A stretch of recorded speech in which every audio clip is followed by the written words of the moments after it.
Mike's here. Well, Mike, why don't you join in? We'll do some emails for what was it? This is Mike Mooneyham. He's the he's a sports writer with the Charleston Post-Courier and a longtime wrestling columnist, and actually did one of his best columns in a long time. I would recommend everyone check it out. It was a column on Scott Hall with interviews from his wife. We quoted from it yesterday. Mike, how you doing today? Doing good, Dave. How are y'all? Oh, we're doing really good. Real quick, before we go on and do a couple emails, yeah. I want you to give everyone, is there an email address that they can click to get a copy of your Scott Hall column? Sure.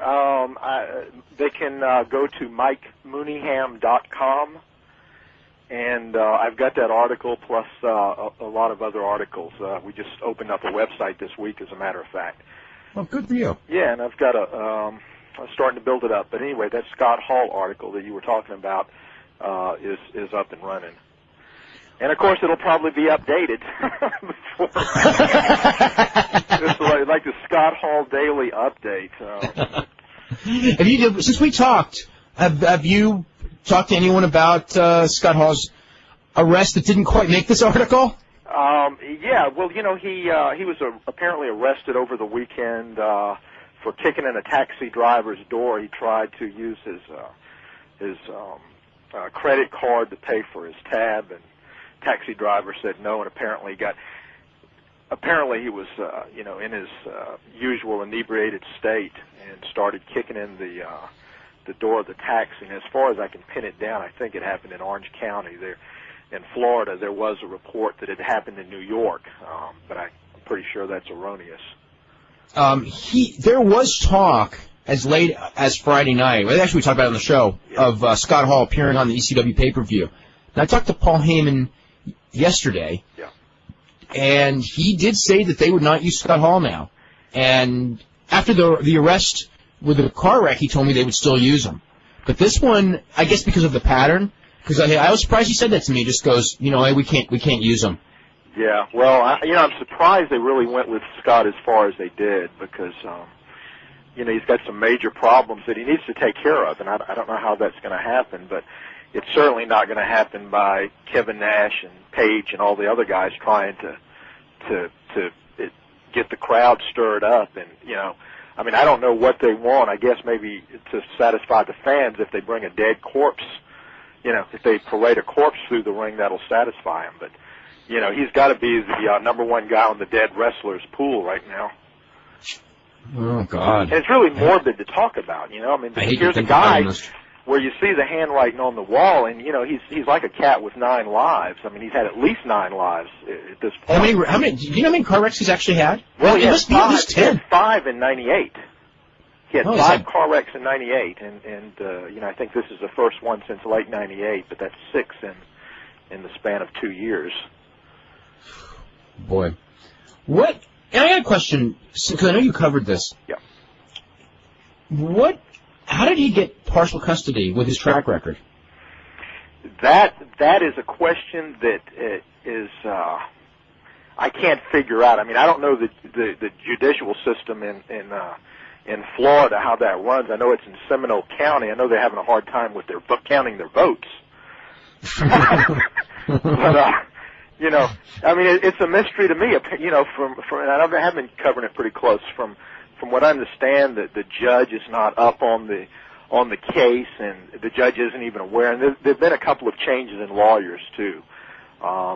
So they'll come into the case and they won't have all their documentation, and basically Scott will come in looking in pretty good shape, at least in the courtroom.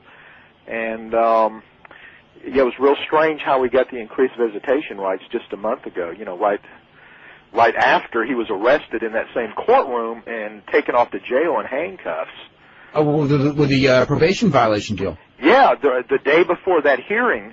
Now, how does this work? Okay, he's been on probation for a while. Then he violated his probation by not doing the community service. Yeah, and then he had started doing his community service, and what that was some members of his church had gotten together and decided that he could, clean some pool chairs and stuff like that. Not really heavy work. And apparently couldn't even fulfill those commitments. He started maybe for a couple of days, and then he just didn't do it anymore. And And 2 years later, they found out that his sentence was not filled. And the day before the hearing, it was brought up in court. The cops came in with the warrant and took him out in handcuffs. And now the very next week in that same courtroom, he gets increased visitation rights. So. But then, okay, so then, this was what was really strange to me, is a guy on probation then gets arrested for the DUI.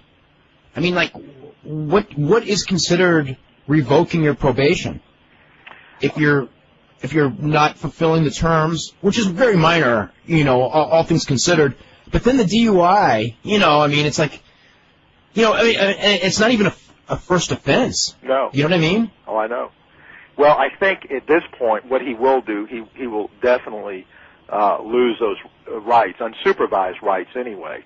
I know if it were my kids, I would feel pretty bad, whether it be, I would feel pretty bad putting the care of safety of my kids over to a spouse, who's got that kind of track record. I mean, you figure when he got in that wreck a couple of weeks ago, he was supposed to pick up his children at a McDonald's. See, he and his wife have to meet at a neutral site whenever they exchange children. And apparently he might have had a little bit of sense as he got near that McDonald's, because he passed the McDonald's and decided not to turn around because he allegedly was in a pretty inebriated state at that time. He had been up drinking all night. And, his blood level, when they took it 3 hours after the accident, it was still about 3.5 times above the legal limit. So, they found him with containers, so apparently he had been drinking heavily the night before and had continued drinking that morning. But fortunately, he didn't have the kids. He didn't pick the kids up because, they would have been in the car, and who knows what had happened. And it's very dangerous for people who are on the road right now, when Scott Hall's around. I mean, I know I wouldn't want to be on the other side of the street with him coming my way. One of the things I think that's really sad, because I mean, I know a lot of people who are very close to Scott Hall, and, some of them, the attitude's pretty similar. It's kind of like they don't know what to do. They're not so anxious for him to come back to WCW. I don't know too many that actually think it's the right thing. I'm not so sure that this whole gimmick is not just a way for those guys that are there to kind of get over with the crowd, as much as actually thinking him coming back would be the best thing for him. Yeah. But he really does love his kids.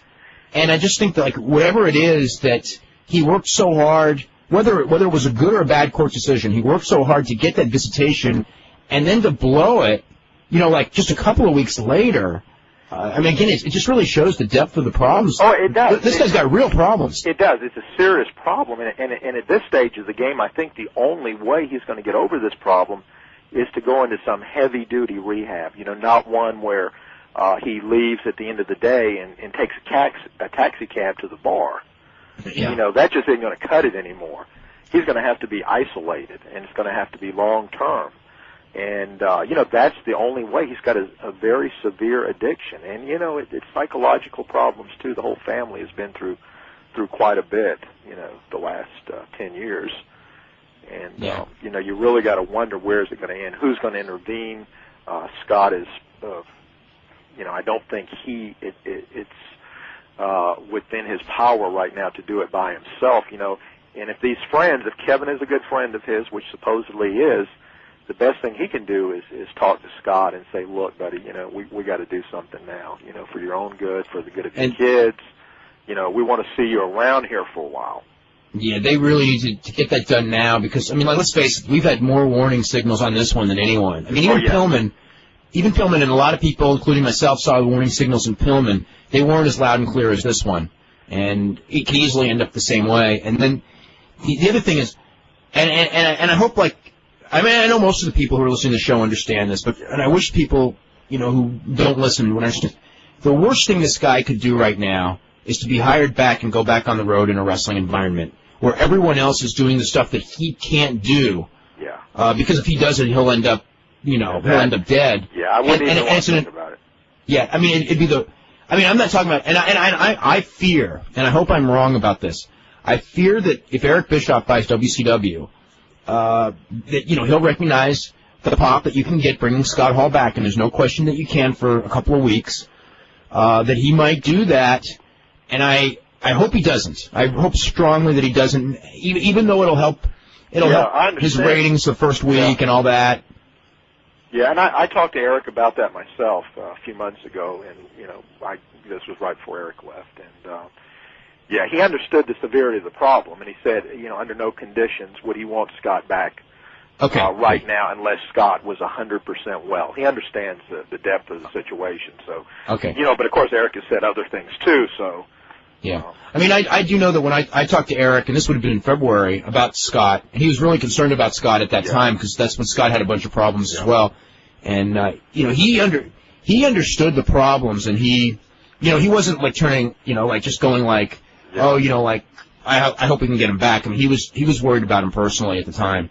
Yeah. Well, I think a lot of folks are now, and it's, it's a pretty serious situation, and certainly don't want to make light of it, but, something's got to be done, and I just don't think that, I think Scott really believes that he can come back to wrestling now, that some way if he were to hook up with ECW, he's going to get another serious look, and I think before he tries to even get back in a wrestling ring, he needs to take care of himself and do what he needs to do, and that's very obvious. Anyone on that Rodman pay-per-view buy rate? No. I don't have any now. We should have done a goal for that show. It'd been too scary. Didn't see the show? Yeah, well, we got 69% for the last WCW and the last ECW. So, I don't know. But, actually, I'll try to check on that. Let me write it down. Check on the Rodman buy rate.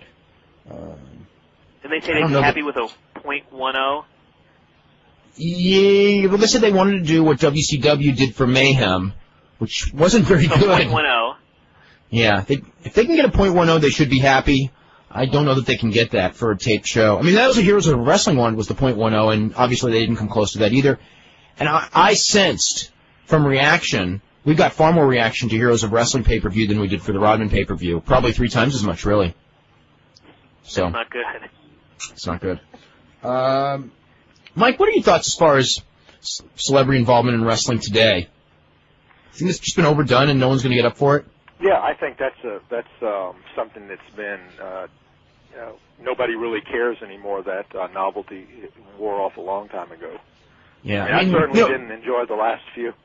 Yeah, I mean, Vince McMahon did make WrestleMania with celebrities. If you go back, in '85, especially. Oh yeah, at the time it was cutting edge. Yeah, I mean, that really put him on the map. But now I think I think people would. I think the celebrities are in the ring right now. When you've got Rock cutting a promo like he did Monday night. You can't get much better than that. Yeah, back then the celebrities were just considered so much bigger than the wrestlers. Yeah, bigger stars. Right. That's why I was a little disappointed in the Goldberg book. When he was, they had. Okay, so hero worshipy.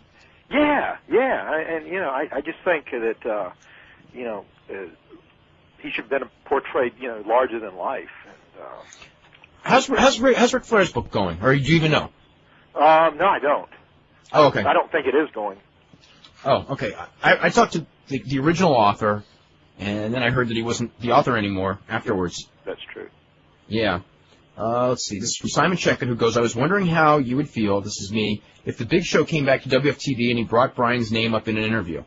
I would personally enjoy it, but I will tell you that it will never happen because things like that don't happen on WFTV because they would tell him beforehand, why are you doing something that no one's going to understand? As opposed to on WCW where he probably would do it. Yeah, if you return to WCW, there'd be the... Remember that time Hogan burned the Observer? Yeah, I was going to actually bring that up. That was a great day. That was so funny. I'm watching this, and I'm going like, I can't believe he's doing that. You know what, I shouldn't say I did it wrong, because I just kind of ignored it, but it's like, Wade Keller used that for advertising purposes for years afterwards. That they burned the torch, and it's actually the Observer that they burned, but whatever. I think he meant all newsletters generically anyway. But it wasn't. He just goes, observe this, throws it in the bonfire. Him, Sting, and Savage. The funniest thing about that was that he just goes, we worked all the boys. Randy Savage really doesn't have a torn tricep. And then the finish of the match that Randy Savage had with Lex Luger was a submission because of the injury to his torn tricep. and he had one arm that was like half the size of the other, and it was like he was trying to go, because we'd reported that Randy tore his tricep, which he did, and he's just going like, we worked all the boys and got it in the dirt sheets. His arm is fine. Ha ha ha! You're all fooled. And then he comes out there and his one arm's half the size of the other, and they use it, but they used it for the finish that night. I was just like, Brian, do you remember all that, Brian? Do you remember I remember that. Yeah. I'm watching this going I saw the bonfire. It was like on the pre-show or something like that. No, it was like the first 5 minutes of the regular show. Okay, I missed that. I must have shown up late or something because I never saw the actual bonfire, but yeah, I saw the rest of the pay-per-view. When they threw the thing in. So when they do that, I was thinking like, now, the one arm is half the size of the other, so I know he hurt the arm. Okay? But, I guess they could work people and say it's not hurt and they won't notice that one arm's so much smaller than the other. But then when Luger beat Savage with like an armbar submission and they play off the arm injury in the finish and he's just told everyone there's no injury, that's when I realized that they had completely lost their mind. Let's see. This is on Tuesday's show. You mentioned All Japan peaking around 1995. Outside of the 60-minute draw with Kobashi and Kawada, what matches from that era topped Kobashi and Misawa from 97 and 98, or the Misawa-Kawada matches afterwards? All those matches, almost every major singles match, there are exceptions, but most of them with Misawa, Kawada, Kobashi in any form against each other were phenomenal. Those were the state-of-the-art guys in that era. It was like, like Flair and Steamboat an era before. And, I mean, the one thing about Flair and Steamboat is that there's, for whatever reason, I guess because of the personality of the matches and they were in different cities, people remember the matches. Yep. Whereas like Misawa and Kobashi, all those to me, having seen all of them, they all run together because they were all equally great, and they were almost all at either Budokan Hall or in Osaka, so you don't have that differentiate. I don't know. And they were all awesome, or almost all awesome. This has from Adam, who goes, I don't know if you're aware of this, but there's an internet campaign trying to get Juventud Guerrera into the WWF. To join this campaign, you send an email to WWFfans@WWF.com with the subject, WWF Juice Campaign. It seems like a good idea to me because the Juice deserves to be in the spotlight once again. That's just going to do nothing but annoy the people that have to check those emails. Yeah, I would not. Here's the thing with first of all, I would be really surprised if the WWF would take Juventud Guerrera right now. Now, down the road, possibly. He's super talent, okay? But, again, you can't turn a blind eye to everything. And Juventud Guerrera is my friend. And from his perspective, and I don't think that he might even want to hear this, but we will talk about this. I think the WWF will not use him correctly. They never use anyone small correctly. I think his best bet is to wait it out. WCW will take him back if enough time goes by and his head's on straight. I mean, because there's no problem with his attitude, really. I mean, and everyone knows his talents, and you can never have, enough good talent in the undercard, and they don't.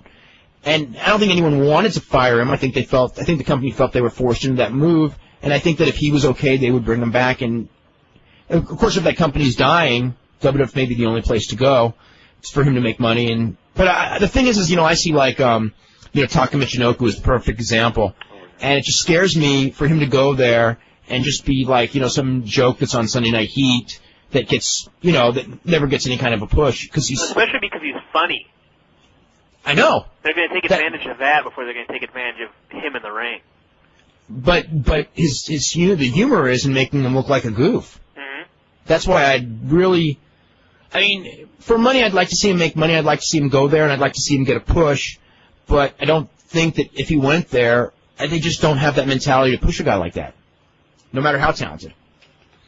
Let's see. This is... okay. This got a whole bunch of stuff on the Starcades. Let me just see if I can find the definitive one. Okay, here we go. Starcade 1996 is released on video as Starcade 1997. Okay? Starcade 97 is released on video as Starcade 1998. In 1998, Starcade 98 is released simply as Starcade. So anyway, that's the deal with the video boxes. So Starcade 99 would be Starcade 99? Yeah, I think they probably caught up on that. Except nobody wanted to buy Starcade 99 by then. What a scheme. Yeah. Let's see. This is from Joe, who goes, when WCW was hot, they had this bad habit of going to commercials between matches. I could never understand why they couldn't plan the commercial breaks around the matches. Oh, no. Those were planned. Was this just bad planning on their part? No, it was a strategic part of their plan. I remember Tony Schiavone always saying the tape machines are rolling, and it really killed the excitement of a well-worked match. Boy, I remember that too. It was just, I think that their feeling was that if a match was in the ring during a break, you were less apt to switch channels to go to the other show. I don't know if that's usually a pretty good match too, when they were going to breaks and going to the back for a Hogan promo or whatever. They used to remember all those times they would have like Dean Malenko wrestling Chris Benoit, Oh, yeah. and they would go to the back for Hogan's limo to come in while those guys are out there. Right. Oh. Those live shows, yeah. You know, my favorite man. one also was, it was a Thunder match. It was Benoit versus Canyon. And, like, the whole psychology of the match, the entire time they were working up to Benoit hitting with a chop. Because Canyon just kept avoiding it for, like, you know, the first 5-6 minutes. So, finally, Canyon misses this, like, handstand in the corner, and Benoit just gives him this thunderous chop. And at that point, he's just going to follow him around the ring and give him all these chops. And as soon as he gave him the first one, what do? They cut backstage to Jimmy Hart recruiting people for that hardcore. Remember that stupid hardcore junkyard battle royal? Oh, was that every the one that everyone? Of the chops. The one. Remember that battle where everyone got hurt? Mm-hmm. And it was so poorly lit. Those guys worked their ass off for this thing that was. Ended his career pretty much. And we won He ended his career a couple weeks later. That was the other match. That's right. Yeah, no, this one where someone just got totally. Halloween got hurt really bad. Sandman got hurt really bad, or Hack, as he was called then. There were a bunch of guys that got hurt in that one. I mean, they were just taking Hurricane Ranas on hoods and stuff, and the lighting was so bad you couldn't even appreciate them. Yep, that was so horrible. Speaking of which, any Canyon sightings of late? No, he's vanished. They could always use a guy like that. You think so? Hopefully he'll come back. Let's go to Mark in New Hampshire. Mark, what's going on? Hey, Dave. Hey, how are you? Hey, how you doing, man? Hey, how much is the WWF business off the last few months? In what category? I mean, the ratings are TV ratings are down depending on the show, anywhere from like maybe 12 to 17%. Heat down the most of all of them. Is it usually down this time of the year, or is it usually up? No. There's actually, except for Raw, which gets hurt a little bit by football. The other shows usually are not affected by the time of the year. Like, and this time of the year is actually a better time of the year for a lot of the other shows. See, I think if you look back at WCW, they went downhill when they were running Monday and Thursday night when they started the Thunder, and now I think SmackDown is starting to take away from Raw. No question. I mean, I think there's too much TV. It doesn't matter who's running the promotion. If you oversaturate it, you're gonna kill it. And WCW had a real good product before they went to 2 shows a week, and then suddenly it was you just saw it over and over again. And I don't think that the WWF can be that much different. The only difference is WWF does have a better product. I mean, WCW, it wasn't when they still did real big business when Thunder started for a couple of months, but then when the shows got terrible, having the 2 shows sped the decline up. I would agree, and I think the same thing will happen in WWF. Is that if WWF gets boring, the fact that they got 2 shows will make that decline go quicker. Oh, well, I think it's already happening, because if you're down 17%, it's people should be inside watching TV this time of the year. I don't think that's a good sign at all. And I'll tell you, I think they've run through most of the combinations that they have. Look at the main event for the next pay-per-view. They're basically just throwing in all the guys that they've been recycling over and over again. I see it going downhill pretty rapidly here.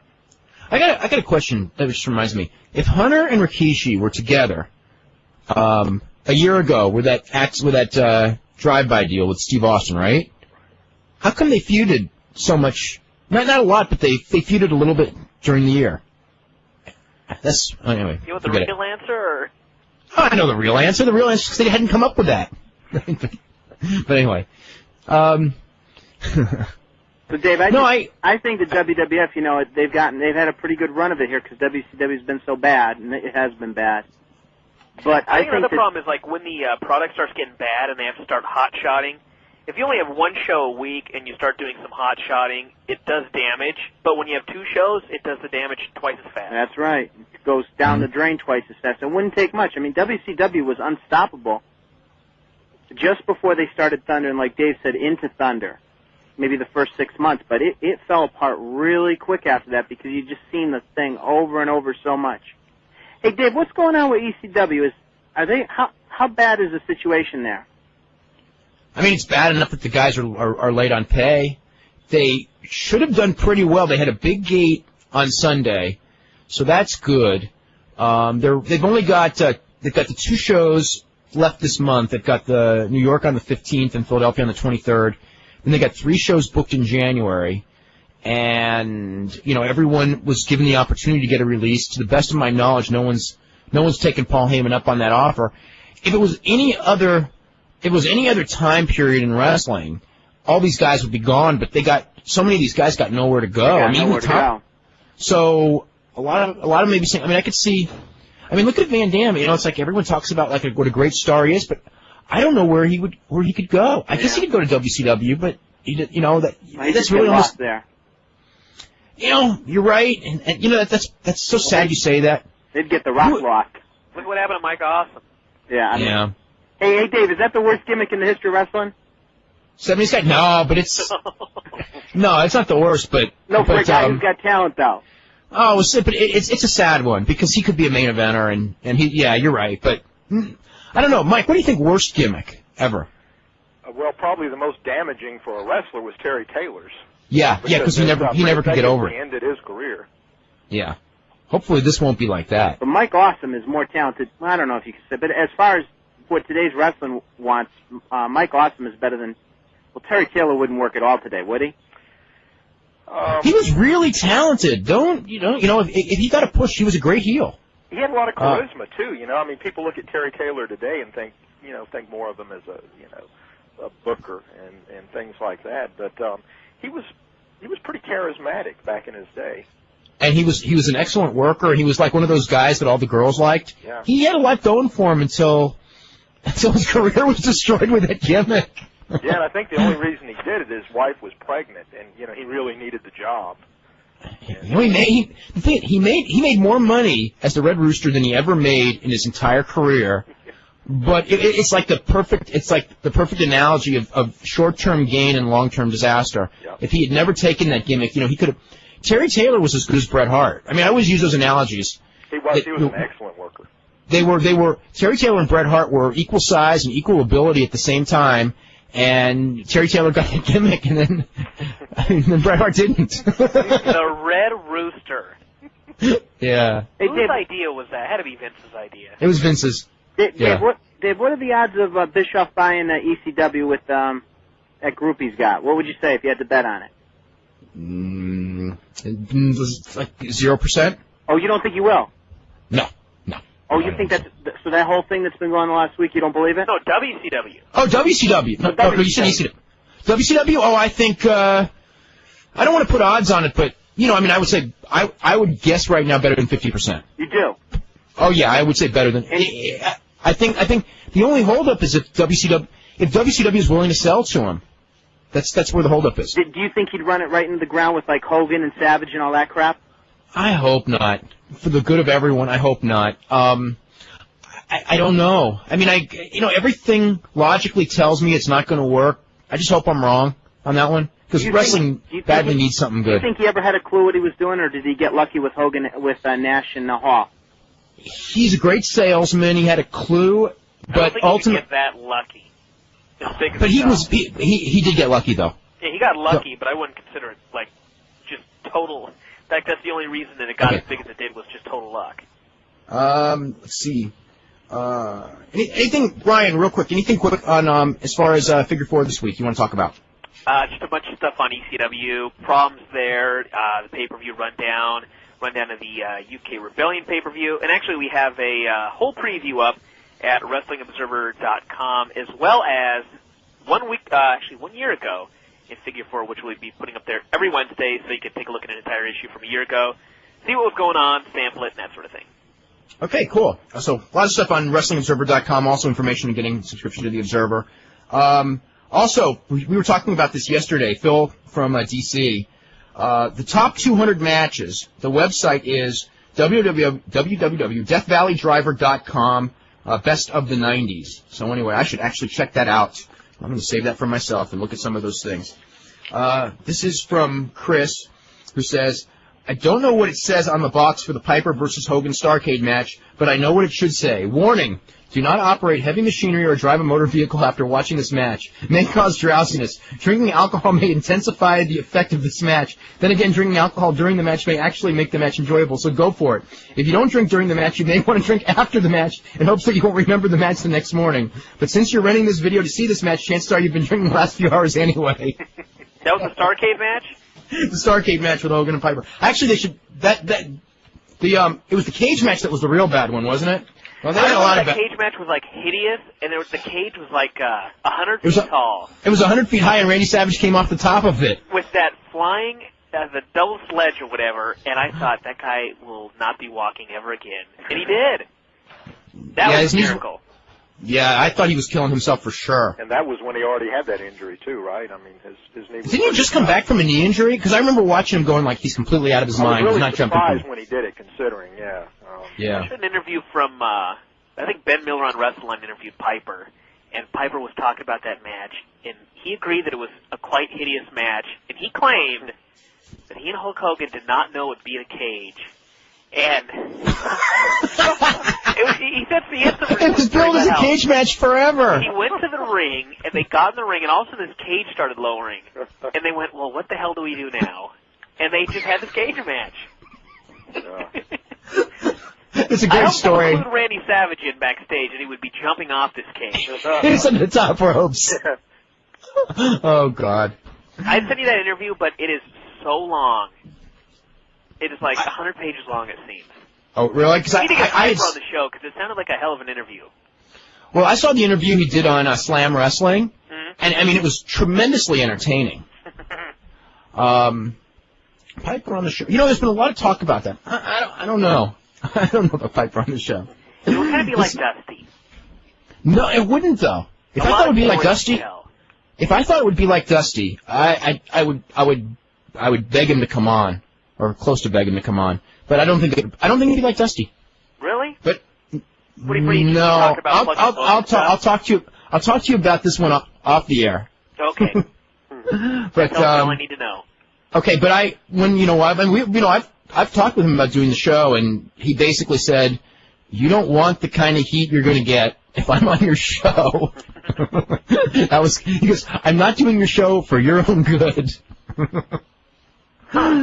Let's see. This is from Chris, who goes, "I've been listening to a lot of archived interviews from your show and the Law. It's funny when you hear some things guys say. Like Mike Awesome in April said how much he loves it in ECW. It's one big happy family, and it's not about the money for him in wrestling. He ripped on WCW and said some very nice things about guys like Sid and Luger.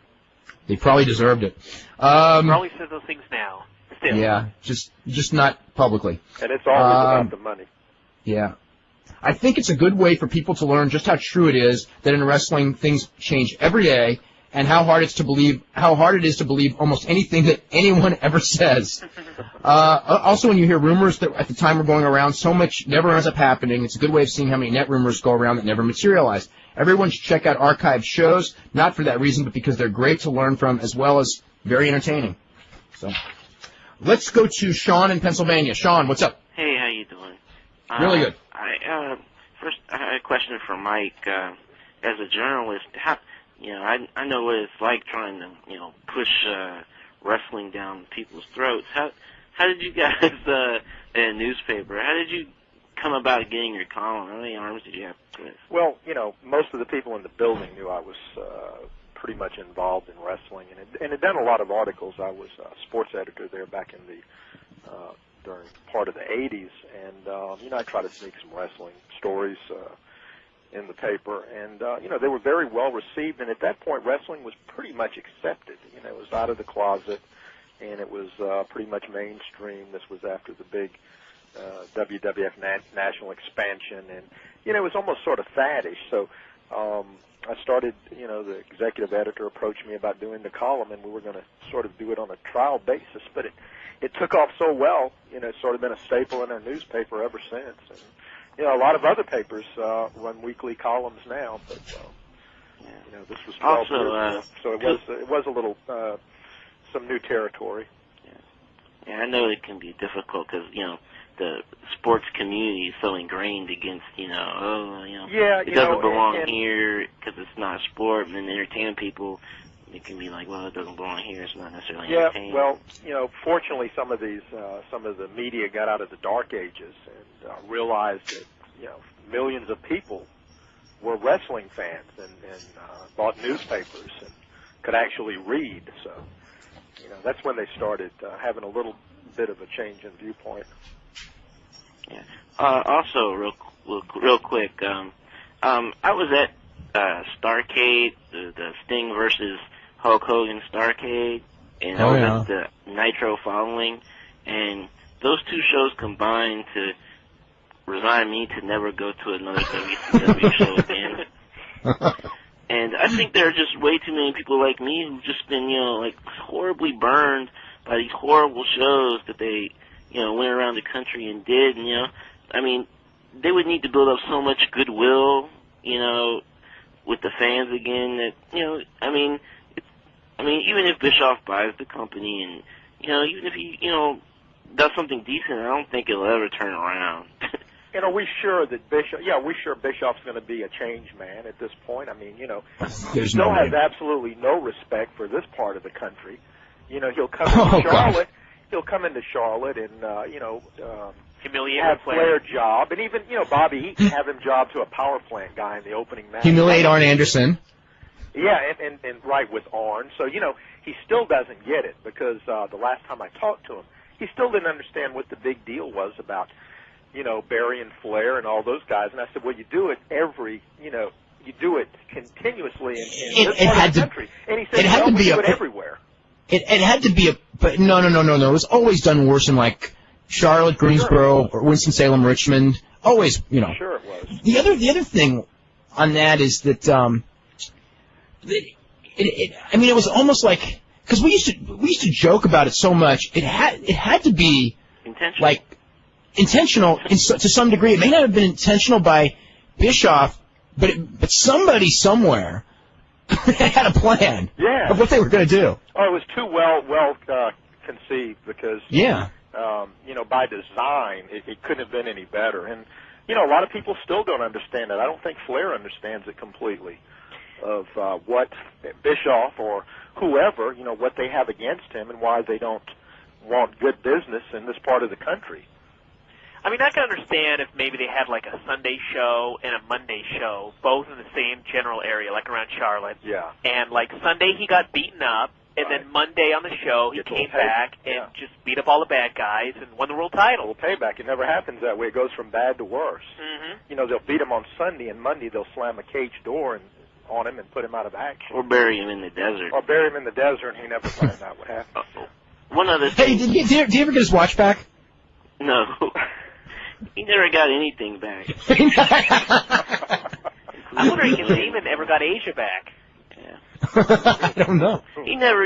He never got anything back. He's still waiting, though. He's still waiting. Flair's just done so much for that company. It's a shame to see him treated that way. Well, what do you think the biggest match WCW has right now? Ironically, Ric Flair and Scott Steiner, without any question. That's it. No question about it. That's their big money match. And let's see how they do it. Will they rush it? They won't even do it. That's for Flair's best health, I don't want to see Flair in there with Steiner because, I don't know that I do. I don't know that I do either, but, and then the other thing is that to make it work, Steiner has to sell, even if Steiner goes over at the end, he does have to sell 80% of the match to make it good because that's what people want to see, the old guy, get his revenge. Yeah, that's just a basic premise of this wrestling match here, Yeah. Oh, one other thing real quick before I go or you can talk. The situation in the ECW. I was reading an old issue of the Torch where Paul was talking about the deal he made on TNN, and I don't understand whether or not he was just desperate or what the situation was. But I mean, I got the impression from reading that interview that perhaps he, going to that detail of the business side of the business maybe wasn't his forte, and he should have, stuck an intermediary to negotiate those kinds of deals because unless he was just really desperate, in that case I can understand him, needing the cash to just do it, but for him to promise them pay-per-view and, all this additional money, the whole nature of the television business is that, people pay you to provide programming.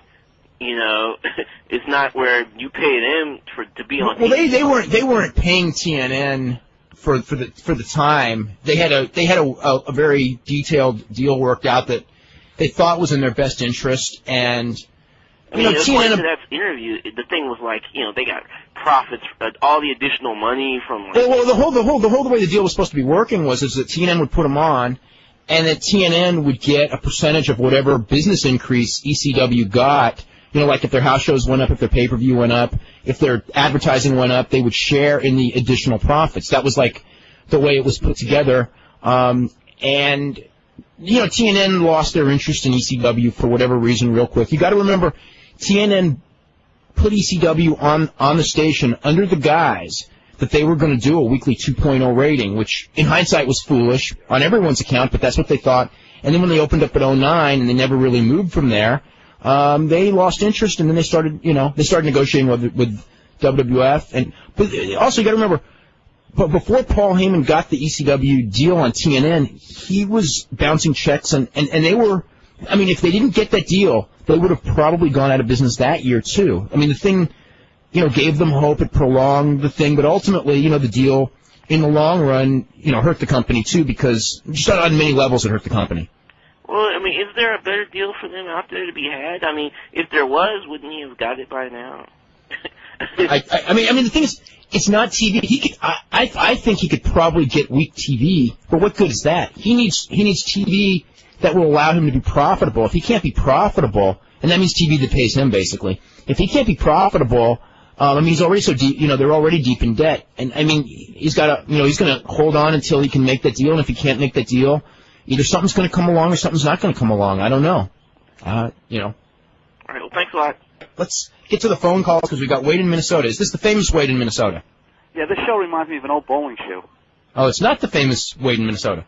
Okay, go ahead. Hey, you there? Hey, I'm here. Yeah, listen, I want to say about Dusty Rhodes. That people saying you weren't hard enough on him, or that you they didn't want to hear you bring up old controversies. You're supposed to be a journalist. You know what I mean? You should have hit him with everything. Okay. You know what I mean? it's like if Geraldo and was so outspoken against O.J. Simpson for years, and then if O.J. did his show, I don't think Geraldo would be asking him what was it like to be a spokesperson for Hertz Rent-A-Car. What's Geraldo doing right now, by the way? I don't know what Geraldo's doing. Well, that other guy who does the cable show.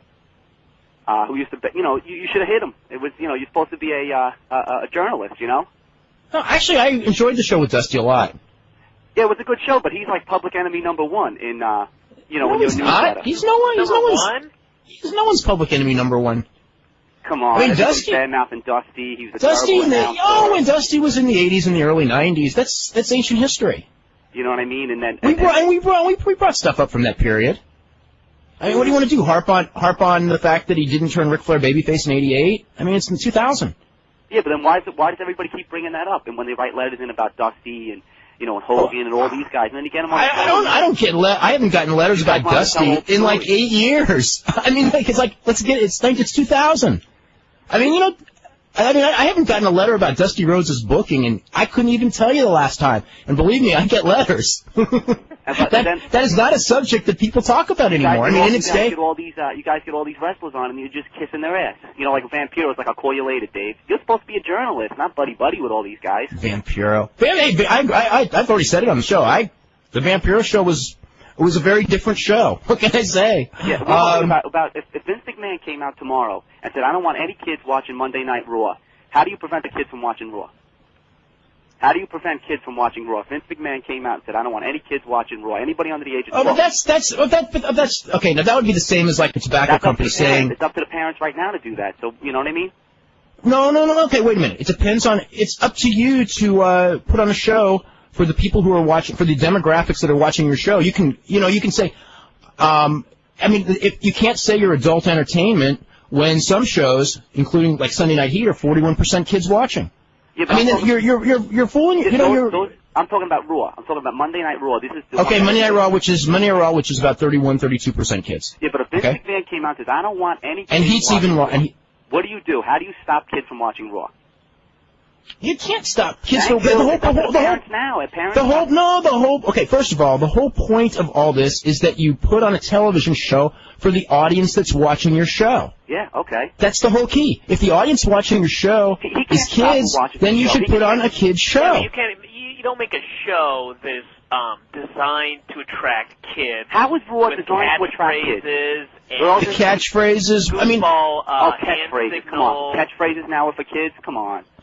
Teenagers, absolutely. The whole Raw marketing is aimed at teenagers. One way how. Oh, come on. You know what? If you both know. put it on the street and you see an adult wrestling fan, mostly you'll see them wearing a T-shirt. If you see a teenage wrestling fan, you'll see him doing a crotch chop. He can't stop who watches his show, though. Nobody knows who watches the show. Okay, first of all, having been how many adults do you see running around going, do you smell what The Rock is cooking on the playground? You don't see it. See ya, bye. Don't insult my intelligence. Let's go to Chris in Toronto. Hey, Dave, how you doing? It's good call there, buddy. Oh, yeah. Just a few things, guy. First of all, how does Mark Madden keep a job? I mean, I don't understand it. How can this guy, he promotes Scott Hall almost more than the guys in the ring are, and he's not that important for the show. He's got the right friends. I mean, Mark Madden's Scott Hall, obviously. What, Mark Madden? Mark Madden's a very good friend of Scott Hall. Well, he's not doing him any favors by doing that. I think in his own mind, I think in their own mind they think they are, but deep down you're right, they're not. Don't you think they're using him for a rub? That's what it seems like to me. I think that to an extent, like the idea is if everyone knows. Yeah, definitely. So for pop, everyone knows that to the audience they consider Scott Hall really cool. So if they can be Scott Hall's friends, they can be cool. And the whole key in wrestling is to be cool. So yeah, they are. Sure, they all are. Nash's pages, Mark Madden is, all to some extent, yes. But don't you think you could take out, you could punish, I know it's the way that WCW works, punish the low guy on the totem pole. Just like I think they should punish the high guy on the totem pole to send the message. They probably punish the low guy on the totem pole and let the high guy go free. Yeah, then you have the low guys on the totem pole get punished anyway. That's right. The high guy in that organization never gets punished. He gets away with murder. It's always the way it's been. It's their policy. They get the world title or the tag team title. Oh, exactly.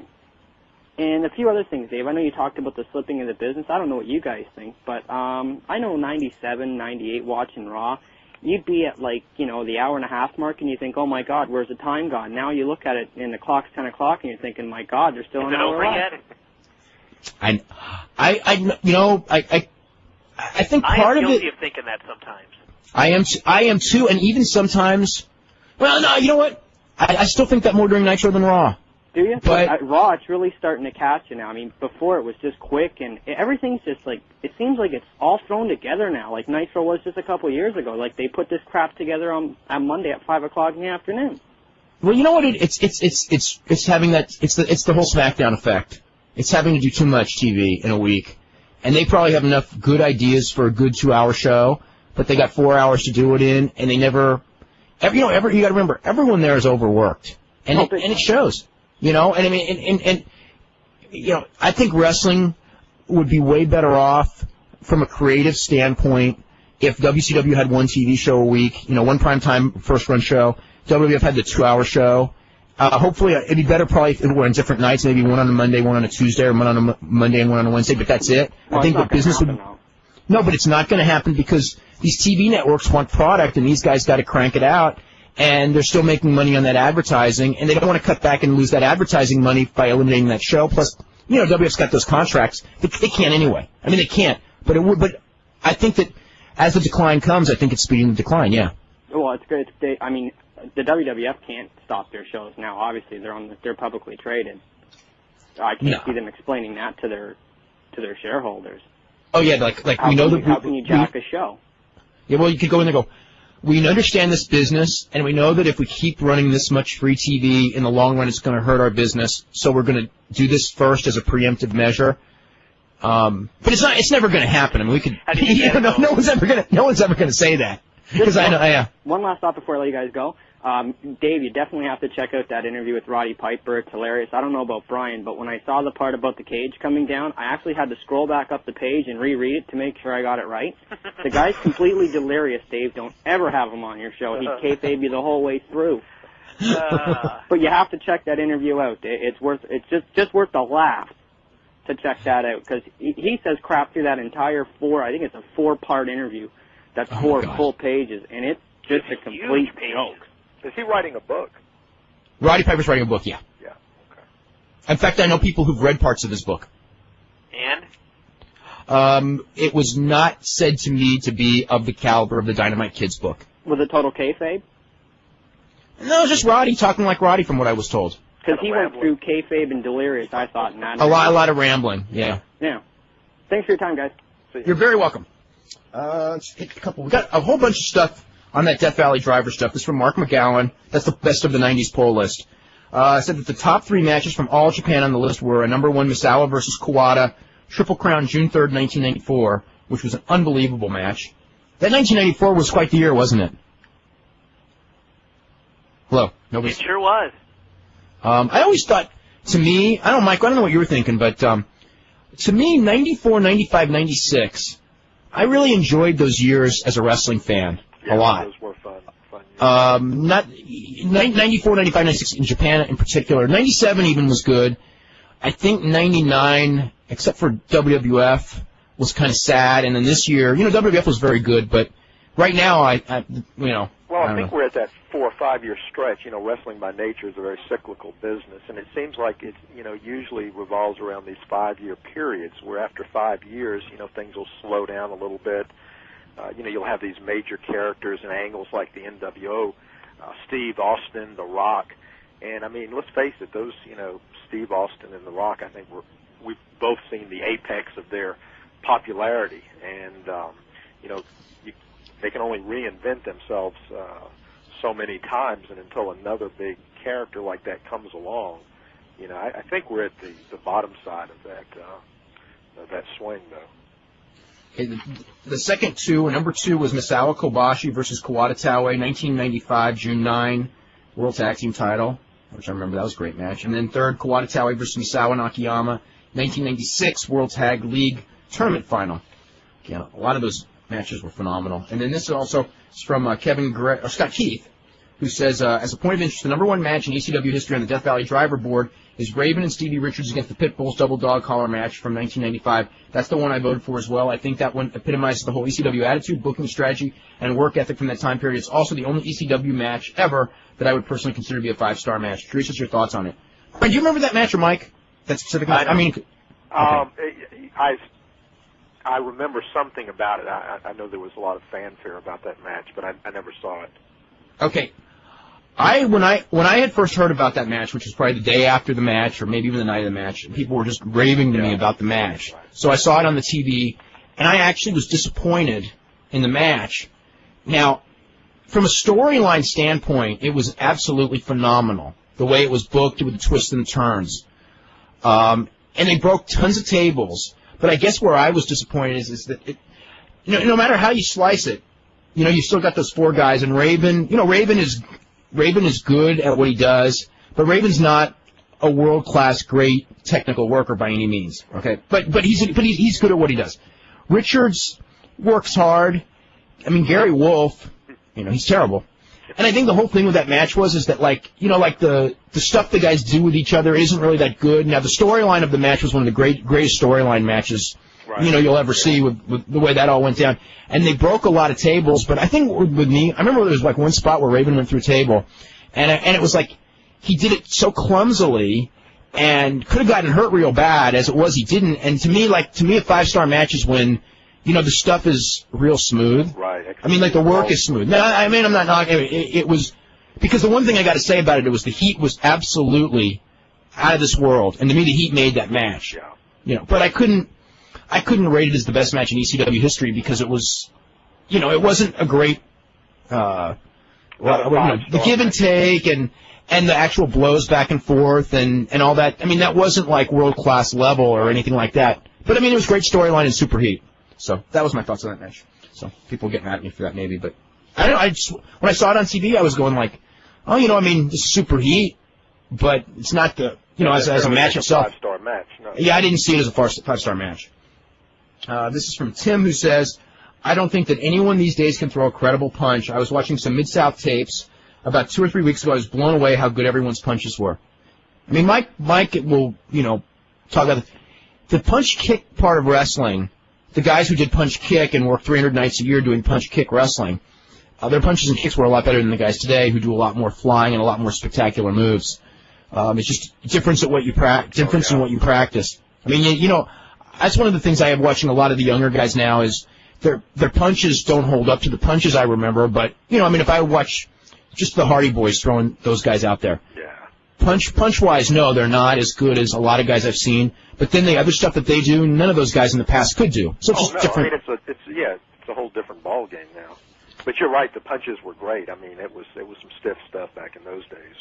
Well, even the stuff that wasn't stiff, the way the technique of the worked punch was, you get it like a Dick Murdoch or Bobby Eaton. I mean, there weren't a lot of guys like that who did that punch that made it look like they were tearing your head off and they weren't even hurting you. Yeah, I was talking to Bobby a couple of days ago about his punch, and he said he never thought it was anything special, but I mean, it was. It certainly was. Yeah. Let's see. This is from Tyler in Colorado, who goes, "Whatever happened to Greg Gagne?" I mean, I know he's living in Minnesota. Do you know what he's doing? Is he selling cars? I think I did hear something about him selling cars. Yeah, back in Minnesota. I don't know if he's still doing it or not. And he says, "My favorite match of all time was Undertaker, Shawn Michaels, Hell in a Cell." That was a good one. I can never give you a fair whatever it is on that match. Although I did see when I saw it live, I was in total haze. And I watched it with some friends like the Friday after, like 5 days later when I was in a lot better shape. And we pretty much all thought it was like one of the greatest matches we'd ever seen. And then he goes, "My second favorite was Eddie Guerrero, Rey Mysterio from Halloween Havoc 97. Well, that was to me, that was the number one WCW match of the decade. Yeah. Okay. And he goes, "Winners, Taz and Raven going to get a push. To the top, maybe never. Higher, who knows?" And he goes, "Chris Jericho, in my opinion, has the most upside for the future." We've got a full bank of calls to get to, so let's get through everyone as quick as we can. Matt, you're up first. Hi, how are you guys doing today? Very good. Well, that's good. Do you guys still think that there's steroid use in the WWF? Of course there is. Yeah, but is Triple H doing it? What? Is Triple H doing it? Steroids. I don't want to discuss any. I think that everyone can tell pretty much. I don't want to single anyone out because the point is it's probably 70% of the guys, so it's unfair to single anyone personally out. I think everyone knows, like pretty much for sure on a lot of the guys, but yeah. Do you think that's how they get their push? Is like, okay, if I take some steroids, then McMahon will give me a push? There is like it bigger. McMahon. Yeah, bigger. Yeah, I think there's certainly the mentality that the bigger and more muscular and the better your body looks, the more you will be pushed. And that encourages steroid use, not just in the WWF, but in wrestling in general. And when you see Scott Steiner or Triple H or Bill Goldberg getting these big pushes because they have that physical look, it only encourages it. If a guy looked like Scott Steiner and he was stuck in the opening match because he didn't work as good as the Scott Steiner of 10 years ago, then maybe people wouldn't be so encouraged to use steroids. But the fact is that Scott Steiner isn't 1/4 the worker he was in his younger days, and now he's world champion, and he wasn't even considered for that spot 10 years ago. 4 times as big. But and he's much, and he's probably 40 pounds heavier than he was then.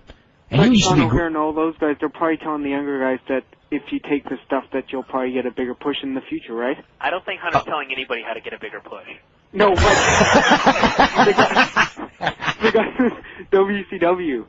Like, the power plant, that's what they turn out. I mean, I think that's one of the problems with the power plant is that if you look at most of the guys they turn out, and I know there's going to be exceptions, but most of them are Sean O'Hare, Chuck Palumbo, Mark Jindrak. You've got these guys, they're all these Mike 6'5", 6 foot. Well, Mike Sanders isn't that buff, but you got these 6'5", 6'6" muscular guys, and the problem is that those guys are good. It's a really weird psychology. Those guys are good on top, but they're terrible on the bottom of a card. Because like a real freaky, big physical specimen is kind of cool as a main eventer, but they're really crummy as a preliminary match guy because they don't really provide that much action, even though I will say that Sean O'Hare and Mark Jindrak are very, very agile. But they're so big that it's hard for the smaller guys to work with them without it looking stupid. Do you guys think that Mick Foley's going to get back in the ring with McMahon because they had a big fight on SmackDown? Yeah, I think they're going to do it at WrestleMania. That's what I think. And about this New Blood Rising, you know when they had the New Blood versus the Millionaires Club, why didn't they put the New Blood as the babyface and the Millionaires Club as the heels? I never understood that. Nobody did. It's beyond me. I why the fans are asking that question. Well, so there's no reason to that, or do they just want to be a babyface? Yeah, it's Vince Russo. All I can say is it's Vince Russo, and I think Vince Russo's track record speaks for itself. But if you had talent like that they had at that time, and you put them in the babyface role and you gave them the push, they probably would have done something. I think the idea that to Russo's credit, I think his idea was he thought that because The Rock and Steve Austin had gotten over so good as heels and had become phenomenal babyfaces, that the way to build babyfaces for the future was to make them heels. The only problem is that, Hulk Hogan, Billy Kidman, just as an example, from a psychology standpoint, from every standpoint, they were so messed up with Hulk Hogan as the babyface in that feud, that feud just was, to me, an absolute disaster for both guys. And, the XFL tickets in Birmingham, is it true that they can't sell out for Armageddon this Sunday, so they're just giving tickets away for free, or are they going to sell it out? I haven't heard the advance for Armageddon. Let me check on that. But I do know, when I heard that story of what they were doing, I got the impression that what they were doing was trying to encourage people to buy the football tickets that weren't selling and use the wrestling, getting the ability to get a wrestling ticket as the leverage to sell football tickets rather than the other way around. Yeah. But I could be wrong. But that was what when I heard that, if you buy a season ticket, you can get a free ticket to Armageddon. I didn't think that it was that Armageddon wasn't selling well. I thought it was that the Birmingham, whatever that team is, wasn't selling well. I think you're right. Were you surprised that Vince McMahon did nothing for the ratings? Yes, very much so. Oh, okay. Thanks, guys. Bye. Okay, you're very welcome. Okay, let's go to Sean in PA. Sean, what's up? Hello. Hey, how are you? Hey guys, how's it going? Two quick things. If you were going to book the WWF pay-per-view coming up, who would you put over in the Hell in a Cell? Angle. Or would you hold it up so it can be the winner of the Rumble will get the title? Nope. They may do that. Brian says Angle. I say Rock. I say you Rock. Put it back on Rock? Because I want Rock defending the title against Austin at WrestleMania, and I want Rock established as champion before the match. So yeah, I say Rock. So Austin will probably win the Rumble again. Yeah. Let's see. If Rock gets the title, Austin should win the Rumble. Yeah. I don't know though. Well, if he comes in late, it's okay. Yeah. I just don't. It doesn't really matter though, because I can't even remember who won the Rumble. The last couple of years, Vince won the Rumble. He didn't end up in the WrestleMania main event. Last year, Rock did, sorta, although he had to beat the Big Show again. Yeah, so it doesn't really matter, I don't think, who wins the Rumble anymore. And another point I wanted to bring up, I was watching the Lita Malenko match on Raw Monday night, and man, when Lita gave Malenko that moonsault, I was so worried Lita was going to win. And I'm so sick of the WWF protecting these women, especially seeing Chyna fight and throw these punches. Yeah. I just want someone like Benoit to just go off and just knock her out, because it's just so silly. I'm all about the suspension of belief and everything, but man, if I was in a ring with Chyna or Lita, I'd kick their ass. It's just not even funny. It does maybe not Chyna, but maybe. Yeah. No, the thing with if one of those guys did that to Chyna, it would be really weird because the girls would be in horror because she's like a hero to them. Right. And the guys would. I think that there's a whole group of guys that really want to see that really bad right now because I think a lot of guys are kind of sick of Chyna, but Chyna's like a big time celebrity, and they got to protect their celebrities. Yeah, but still, they're cutting it with Hunter playing God and falling from 40 feet or whatever they said it was. I think there's a way that they could book Chyna where it wouldn't be completely ridiculous, but it's like a match that you can't do every single week. She's on TV every single she is, week and wrestling you're right, somebody. they've been overdoing that. And, the first thing to do is don't ever let her punch or kick because it's horrible. And I'm sure there's a way that you could put a match together with Chyna that would not be horrible, but you can't do it every single week. Yeah, and and also you want to do it with some mid-card people because I used to hate the Jericho Chyna feud. I just thought it was just stupid. If really Lita wrestled once every 3 months, a guy like Malenko had a match like she did with him, I would have no problem, and it'd be awesome. Instead, they have to expose her every week doing these horrendous punches and. Lita, I mean, to me, you're right, though. Lita's at her best in the Hardy's corner doing the one Hurricane Rana move out of nowhere, which is such a spectacular move on a guy. That's okay, but to go in there, to do a whole match, I mean, that's got to be sparing. They shouldn't be doing that one, week after week. Especially with somebody that can't hide your weaknesses. Like literally with the other women or. Right, but even a Lita Molly Holly match wouldn't be too bad. Well, Molly Holly can work a little bit, so yeah. That's okay. That's okay. Molly Holly got a miracle match out of Trish Stratus, whenever that match was. I don't know if it's going to happen again this week, but I didn't hear that it was again. I'm really scared of that three-way though on the pay-per-view because, Ivory's got some experience, but she isn't very good. Molly Holly is, pretty decent, and Trish is still, so Trish, to work a three-way, Trish is so inexperienced. And Stephanie is doing a lot of the writing now, and I think she's got particular control over the women's program, so that could explain some of it. I don't know. Yeah. Yeah. Also, one more thing. Why are Jericho and even Benoit at that point? I still can't believe Benoit's not in the Hell in a Cell. Because if they're going to put 6 guys in it, I know they got to even out the teams, but they could have go ahead and made it 8 instead of having Jericho fight Kanigan and having Benoit fight Billy Gunn. That just seems like such a waste. Well, I think that they actually have reasons for those two matches. I think that this is Jericho's chance to finally beat Kane, and then also with Benoit and Billy Gunn, I mean, I think that there's a long-term plan, which probably will change, but there's a long-term plan of making Benoit like the Intercontinental Champion for a long period of time, just to do that, and give him a whole bunch of wins in a row. So I think that that's what this is all about. Yeah, because Jericho almost has to go over. Plus, if they're going to put Benoit in that cage, he'd have to replace somebody because 6 guys stuck in that cage is going to be hard enough. I can't even imagine 8. Yeah. Well, the thing with Benoit is that nobody would miss Benoit replacing Rikishi in that match. But at the same time, it's like maybe if we're lucky, that Benoit and Billy Gunn. Boy, it's a tough pay-per-view, isn't it?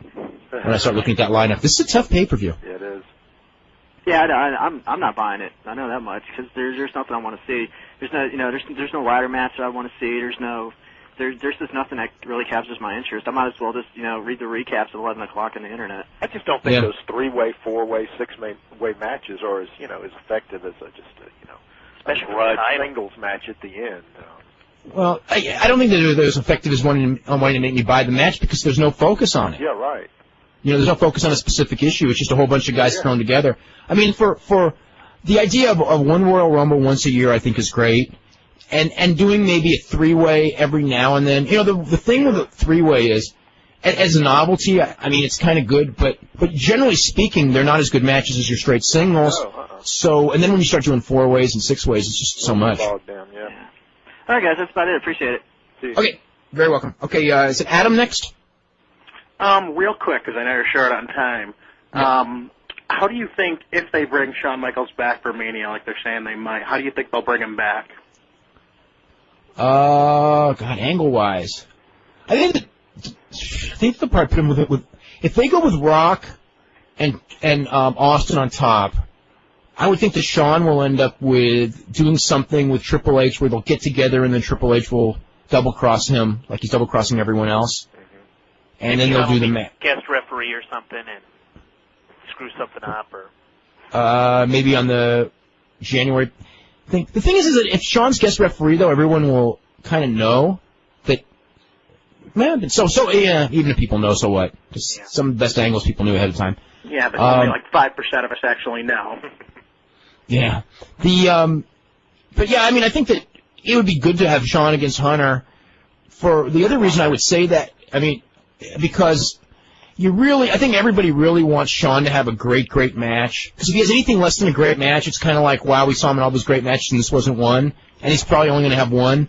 And Hunter, both from stylistic, the fact they're friends, and the fact that Hunter's a hell of a worker, except for Benoit, that's probably your best bet. And I would rather see Shawn against Hunter in a farewell match because of, their history than Shawn against Benoit. Yeah. To me, even though the Benoit match might even be a better match. Foley mentioned it on the East side. That's what brought it to the front of my mind. Oh, wait, Shawn and Hunter or just Shawn wrestling? No, yeah, someone asked him, they had this little interview column on E, and someone asked him, one of the questions was, what have you heard about Shawn Michaels coming back to the ring? He's like, well, from what I hear, Shawn really wants to do it, so on and so forth, this, that, and the other. Yeah, well, I mean, I think it's pretty clear that he wants to do it. He said that he is coming back for a match, and if he's going to do it, it might as well be WrestleMania in Houston. You know, it's the time and the place. If you're going to do one match, you know, you might as well do it on you know what could be the biggest show of the year and maybe even of all time if they're lucky. You think that massive ego could handle only semi-main eventing though? He's going to have to. He ain't coming back on the main. He's not coming back. You know, unless they do a 4-way main event, and that's not a good idea for this year. This year, they've got the main event, Rock and Austin, with nobody else around. That's the match. That sold them their 66,000 tickets. Yeah, they shouldn't. They don't need to mess with it because it's there. We should do the betting line on whether or not Hunter's going to end up in there. I will bet that he will, but they shouldn't do it. You know what? No, I mean if I'm going to bet, I did last year. I'm going to be furious. Yeah, that 4-way. That wasn't even any good. I didn't think. Sucked. Yeah. I remember driving on that show and being angry.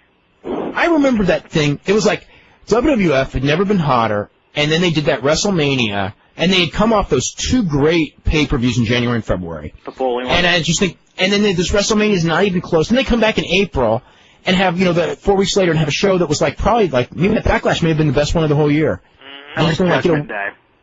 But, you know, that was good too. But, I mean, it's like that Mania, God, with all that hype in it, it wasn't even close. Sucked ass, plain and simple. Yeah. Thanks, Mike. I like your column. Thank you very much. Thanks. Okay. Are there any other callers, or should we? Okay, Charles. What's happening, Charles? Hey, Dave. How you doing, Dave and Brian and everybody? I just wanted to say briefly, because I know you guys are pretty much out of time. I hear the other callers calling in, and they keep criticizing you for being too soft on Dusty. And it's only one caller. Okay. He just comes under many different names. Oh, okay. Yeah, because I don't know. To me, the guy Wade in Minnesota. That was a good one. He sounds like a confrontation junkie, though. I mean, from the same standpoint that you don't do a kayfabe show, I think it would be just as ridiculous to invite guys on just to fight with them the whole show. I mean, that's... Well, then nobody would come on, but that's not, you know, and that's not even the issue anyway. The issue is that you know, people wanted Dusty Rhodes on. We brought up some of the things from 87 and 88, you know, and talked about him, but I'm not going to go in there and go, you know, you're an idiot, because he's not an idiot. You know what I mean? And everything, you know what, Dave, everything was pretty much, for the most part, asked and answered. Dusty knows how you feel about certain things. You know how Dusty feels. Dusty. Well, he and I have talked about all this stuff. You know, it's like, you know, we both know, and I mean, you know, he's not Satan, and no one's Satan. I mean, you know. We joke about Hunter, but my God, he's like, you know, one of the 2 or 3 best workers in the business in this country, anyway. On the show to embarrass him either, you know. I mean, that's not the purpose. That just doesn't make sense. You know, I think some people they just can't. I guess they can't. The lines between reality and entertainment are blurred, and they just want to see confrontation both on TV and on the shows and everything else. Confrontation here on the show between the host and him. And, you know, I didn't hear the show, but I bet you Dusty even openly talked about his Dusty finish. I mean, you know, I'm sure he Well, we just got to it right at the end. Yeah, okay. He didn't know what it was, though. I mean, it's not like we were actually joking about it all the way till the end, and then we brought it up, and he kind of like wanted to hint that, like, a lot of the times that finish came, that it was the guys booking it themselves. I don't know about that one.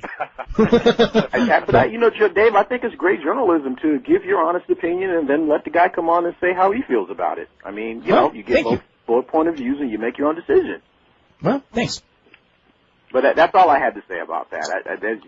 I try to respect everybody's opinion as much as I can, but for some reason those calls kind of irritate me because the criticism is not founded in any logical reason to me. Okay, well, I mean, I got no problems with the Dusty show. In fact, it was really a fun show to do, and hopefully we'll do it again. The Vamp show was a different breed, but you know, it was fun, and I actually got more compliments on the Vamp show than any show in the last few weeks, but that's neither here nor there. Yeah, I have to go back and listen to that one. I didn't hear the Vamp show, but I heard it was controversial. We got to ask Dusty next time he's on. We got to ask about that spot, though. We didn't. Oh my God. Yeah. Well, first time I saw it was years ago in the 70s. It was either Pak Song or what's his name? What's the guy? The German Pak Song? guy. I don't even know who you're thinking of. They did a claw and they bladed. Waldo von Erich? No, not Von Raschke? Von Raschke? Yeah, Von Raschke. It was one of those two, and they did the angle where, Dusty kind of, they bladed the stomach and they put the claw on the stomach, and that's the first time I noticed it. I don't know if that's where it came from or not. No. I think it was one with it. Charles, we're totally out of time. Mike, I want to thank you very much for doing the show, and we'll have you back on. You're very welcome. Okay, and Brian and Mike, thanks for helping out, and we'll be back tomorrow with the Sinister Minister.